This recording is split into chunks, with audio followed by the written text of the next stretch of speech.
네, 10월 20일 월요일 복음 이끄는 일상 시작하겠습니다. 시편 90편 13절에는 여호와여 돌아오소서 언제까지니까 주의 종들을 불쌍히 여기소서. 그러니까 하나님이 떠나서 돌아오지 않는 그런 느낌을 가지는 거죠. 내가 언제까지 힘들어야 합니까? 하나님 좀 도와주세요. 함께 해주세요라는 그런 기도이며 고백입니다. 하나님은 우리와 늘 함께 하시죠. 함께 하지 않을 때가 없습니다. 그러면 이런 기도를 통해서 우리가 이제 어떻게 하나님이 멀리 느껴질 때 믿고 기도해야 되는가를 좀 보여줍니다. 그러니까 오늘 제목은 하나님이 멀게 느껴질 때 그럴 때가 있죠. 내 죄 가운데 있거나 내가 무너졌거나 내 마음에 하나님이 나한테 원치 않는 것을 요구하신다고 생각하거나 하나님에 대한 오해가 있거나 하나님이 좀 멀리 느껴질 때가 있고 하나님에게 좀 실망할 때 있고 하나님을 좀 짜증 낼 때도 있습니다, 우리가. 그때 어떻게 신앙생활을 해야 되는가 하는 거죠. 하나님이 멀게 느껴질 때도 하나님은 늘 우리와 함께 하십니다. 이게 정답이죠. 하나님이 멀게 느껴졌다는 것은 내 감정이지 진리가 아닙니다. 하나님 늘 우리와 함께 하신다고 말씀하셨기 때문에 많은 사람들이 일이 잘 되고 성공할 때는 하나님이 함께 하신다고 고백합니다. 하지만 일이 잘 풀리지 않거나 어려움이 닥치면 하나님이 멀리 떠나 있는 것처럼 느낍니다. 그렇죠? 그러니까 릭 워렌 목사님이 목적 이끄는 삶에서 예배 파트에 14과죠. 14 데이 14 하나님이 멀리 느껴질 때 어떻게 해야 되는가를 하나님이 우리와 함께 계시다는 것은 사실 팩트죠. 그거는 사실입니다. 변하지 않아요. 하지만 우리가 하나님이 멀게 느껴지는 것은 감정이죠. 필링. 그러니까 그 사실은 아니지만 내가 느끼는 느낌이죠. 근데 우리의 감정은 진리가 아닙니다. 그래서 결국 믿음이라는 것은 감정을 따르느냐 사실을 따르느냐죠. 팩트를 따르느냐 필링을 따르느냐. 그래서 우리가 팩트 정말로 진리를 따르는 것을 페이스 믿음이라고 한다. 그렇게 이제 재미있게 표현했습니다. 하나님이 함께 하시는 것은 사실이지만 우리가 하나님이 함께하지 않는다고 느껴질 때가 있죠. 하나님에게 삐질 때도 있고 뭔가 좀 하나님이 내 기도를 듣지 않는다고 생각할 때도 있습니다. 그건 내 감정이에요. 하나님이 듣지 않는 게 아닙니다. 모든 것을 합력하여 선을 이루신다는 하나님의 그 주권을 신뢰할 때 내 감정은 그렇지 않지만 하나님의 사실 그 말씀을 믿을 수 있는 거죠. 그것이 믿음입니다. 믿음은 저절로 믿어지는 게 아니라 씨름하는 거예요. 사고하는 겁니다. 내 감정을 따라 살아갔던 감정도 근육이라 그랬죠. 생각도 늘 내가 어려움을 닥치면 들었던 생각, 늘 내가 그런 무너질 때마다 들었던 생각, 그 근육이 길이 든 거예요. 그게 절대 잘 바뀌지 않습니다. 말씀을 가지고 계속 그것을 우리가 넣어야 돼요. 우리가 지금까지 사고했던 그 사고가 지금은 20 년, 30 년, 40년 그렇게 생각을 했는데 말씀 뭐 일 주일에 쪼끔 들어 가지고 그게 잘 바뀌겠습니까? 끊임없이 하나님의 말씀을 붙들고 끊임없이 내 삶의 감정을 하나님의 말씀을 따라 살아가는 그 시간들이 좀 필요하죠. 우리의 믿음이 성장하는 길은 하나님이 멀리 느껴질 때도 하나님께 나아가는 것입니다. 내가 '하나님 없다.' 이렇게 느끼는 건 뭐 아무 사실이 아니죠. 하나님 계신데 나가는 거예요. 그렇게 멀리 느껴져도 하나님 앞에 나아가는 거죠. 하나님은 자기를 찾는 자들과 자기 하나님은 그가 계신 것과 자기를 찾는 자들에게 상 주시는 이심을 믿어야 할지니라. 믿고 나가는 거예요, 내 감정과 상관없이. 그러면 하나님이 우리를 만나 주십니다. 내 감정이 무슨 상관이 있어요. 이 길인가 저 길인가 내가 맞다고 생각하는 게 무슨 의미가 있습니까? 정말 그 길로 내가 안 맞는 것 같아도 내가 이 길이 아닌 것 같은데 다른 길로 가도 길이 있으면 있는 거죠. 그 길로 가는 거죠. 내가 뭐 하늘에서 볼 수 없으니까 이 길인지 저 길인지 잘 모르는 거예요. 내 감정은 신뢰할 수가 없습니다. 지금까지 우리가 '아 내가 이거라 생각했는 게 틀린 게 얼마나 많아요.' 마찬가지죠. 예수님은 십자가에서 나의 하나님 어찌하여 나를 버리셨나이까?"라고 고백했죠. 그러니까 죄가 없으신 그분이 하나님께 버림을 받음으로 죄로 인해 하나님과 멀어질 수밖에 없는 우리가 하나님과의 관계를 회복하게 되었습니다. 우리는 하나님으로부터 멀어져야 되는 그런 죄악된 존재인데, 우리가 왜 멀어지지 않느냐 하면 하나님과 멀어지지 않아야 되는 그런 죄가 없으신 그분이 우리를 대신해서 하나님으로부터 저주를 받고 하나님으로부터 멀어지셨잖아요. 그리스도가 십자가에서 하나님으로부터 멀어지셨기 때문에 우리가 하나님으로부터 멀어지지 않게 되는 거죠 이제. 어떤 죄도 하나님으로부터 우리를 분리할 수 없습니다.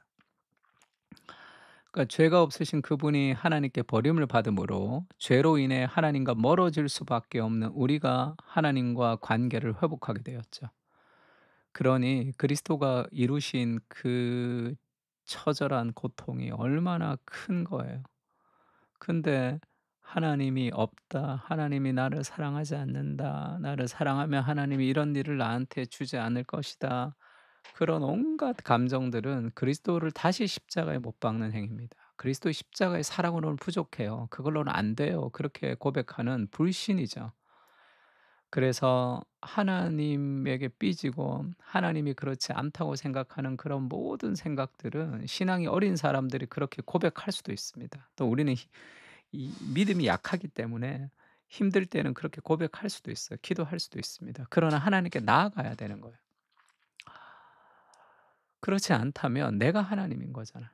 내 생각 안에서 놀아나야 되는 거야 하나님이. 그러니까 내 생각대로 왜 나한테 이거 안 해 주지? 그럼 당신 지금 나한테 이래도 돼?" 이렇게 얘기하는 건 내가 하나님이 되는 거죠. 얼마나 교만한 생각입니까 그것이. 죄로 인해 하나님과 멀어질 수밖에 없는 우리가 하나님과 관계를 회복했죠. 이게 절대 끊을 수 없는 관계입니다. 그리스도가 목숨을 버렸잖아요. 그러니 감정이 주인이 되지 않게 하십시오. 내가 하나님을 어떻게 느끼는 것과 상관없이 하나님은 우리와 함께 하시고 끝없는 사랑으로 사랑하시는 분이십니다. 이걸 믿어야 돼요. 내 감정을 믿지 말고 말씀을 믿는 거, 진리를. 우리는 결코 하나님과 멀어질 수 없습니다. 그리스도 자기 아들의 목숨을 아끼지 아니하시고 우리를 위해서 내어 주시니까 어찌 그 아들과 함께 모든 것을 우리에게 주지 아니하시겠느냐 하면 그걸 믿어야 되는 거예요. 내 감정을 믿는 것이 아니라. 내 감정은 진리가 아니잖아요. 하나님의 말씀은 진리입니다. 그거를 붙들고 씨름하고 계속 끌고 나가야 되는 거죠. 시편 73 편에 보면 이런 말씀이 있습니다. "내가 이같이 우매무지함으로 주 앞에 짐승이오나 내가 항상 주와 함께하니 주께서 내 오른손을 붙드셨나이다." 하나님을 향해서 원망도 하고 막 비판도 하고 내 생각을 가지고 하나님을 재단했는데 결국 하나님의 세상에 인제 시간이 지나서 이걸 깨달았던 거죠. '아 이거구나. 하나님이 이런 계획이 있으셨구나. 이같이 우매무지함으로 주 앞에 짐승이오나.' 이게 우리의 고백이죠. '아 왜 나한테 이런 일이 있지?' 이 일을 알 수 없습니다. 그러나 하나님 나를 사랑하지 않는 것도 아니고 그것이 내 인생에 고통을 주는 것도 아니고 그것이 내 인생을 무너뜨릴 수도 없습니다. 모든 삶의 고통과 고난과 문제는 하나님 우리를 성장시키는 삶의 도구로 하나님이 삼아 주실 거예요. 그리스도 십자가를 통해서 우리가 그 확신을 가지는 거죠. 감정이 아니라 사실을 믿는 거. 그게 믿음입니다. 또요 예수님이 그렇게 얘기하죠. 엠마오 마을로 가는 제자들에게 "미련하고 선지자들이 말한 모든 것을 마음에 더디 믿는 자들이여." 이렇게 얘기하죠. 예수님이 십자가에서 죽으셨습니다. 그러니까 내가 메시아가 온 줄로 알았는데 십자가에 죽어 버리니까 '이 메시아 아닌가?' 이러면서 너무 우울해 있는 거예요. 내 생각하고는 하나님이 다르게 역사하시니까. 그걸 예수님이 "야 너 참 힘들구나." 위로하지 않죠. 이 미련하고 선지자들이 말한 모든 것을 마음에 더디 믿는 자들이요. 그 안에 있는 삶의 교만과 깨트리지 못하는 삶의 우상이 있는 거죠. 왜냐하면 구약 성경을 읽고 구약 성경 안에 그리스도가 고난을 받고 자기 영광에 들어가야 할 것이 아니냐라는 분명한 말씀이 있지만 그들이 그것을 보지 못했죠. 왜죠? 영광의 메시아를 원했거든요. 내가 원하는 하나님을 원했단 말이에요. 그러니까 그게 보이지 않는 거죠. 미련하고 선지자의 말한 모든 것을 마음에 더디 믿는 자들이여 그리스도가 이런 고난을 받고 자기의 영광에 들어가야 할 것이 아니냐라는 그 책망을 통해서 그들을 깨우치는 거죠. 이에 모세와 모든 선지자의 글로 시작하여 모든 성경에 쓴 바 자기에 관한 것을 자세히 설명하시니라. 아, 이 하나님의 세계를 깨닫지 못한 거죠. 예수님이 메시아라고 믿었는데 열심히 기도하고 예배를 드렸는데 십자가에 죽어버리네? 그럼 우리는 로마로부터 독립을 못하네? 그러면서 낙심해 버린 거죠. '이건 뭐지? 메시아 아닌가?' 인간의 한계 안에 있는 거, 내가 어떻게 느끼는가, 내가 어떻게 생각하느냐, 그게 진리가 아닙니다. 하나님이 나와 함께 하신다면 그것을 믿고 주장하고 나아가야 되는 거예요. 그 힘이 좀 필요합니다, 신앙의 힘. 조금만 힘들면 뭐를 하지 않으려고 하는 그런 삶의 자세는 감정의 노예가 되는 거예요. 결국 그것은 아름다운 열매를 맺을 수가 없습니다. 그렇게 나가는 거죠. 하나님이 멀리 느껴질 때도 사랑의 화살을 쏘는 거예요. 감정의 주인은 그리스도이십니다. 내 감정이 내 인생의 주인이 되지 않게 하시고 진리가 내 삶의 주인이 되게 하여 주시옵소서. 감정이 아니라 사실을 따르게 하시고 그것을 믿는 믿음으로 살게 하옵소서. 하나님이 원치 않으시는 생각, 하나님이 원치 않으시는 감정, 하나님이 원치 않으시는 모든 의지를 내려놓고 그리스도께 순종하며 살아가는 하나님의 백성이 되게 하여 주시옵소서. 아멘. 이 순종이 인생을 가장 행복하게 하는 하나님의 방식입니다.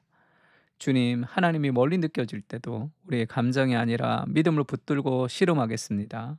그렇게 같이 한번 고백했으면 좋겠습니다. 다 같이 기도하겠습니다.